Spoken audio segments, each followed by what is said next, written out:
So I'm going to take this pre-roll right on over here, basically wrapping my fingers around it, kind of creating a nice little oval.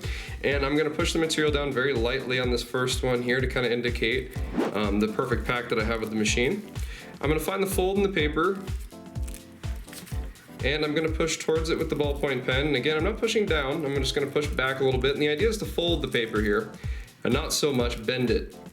And again, I'm going to fold it back, and again, fold it back.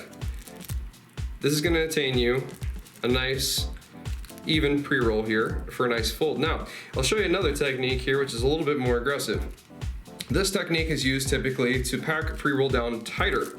Now, if you're looking for something that's got a really tight pack and really push it down, making sure that our material, one, is at a perfect consistency for us, and two, I'm going to take the pen and now I'm going to seat the material even further down. When I'm doing this, I'm going to hold a little bit higher up on the pre-roll, and as you can see, the material seats down a little bit and applies more pressure towards the crutch down here.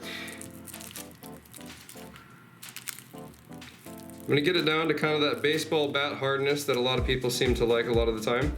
Now from here I have way too much paper. Now this comes from this kind of pack. This kind of pack can make a lot of issues when it comes to burning unevenly, as well as leading too much paper. So most of the time people are either going to take a tail and twist as such when you have this much. Now again, this is that baseball bat hardness. It's all the way solid through and through, but again, this can run into some issues with some customers as well as for the canoeing.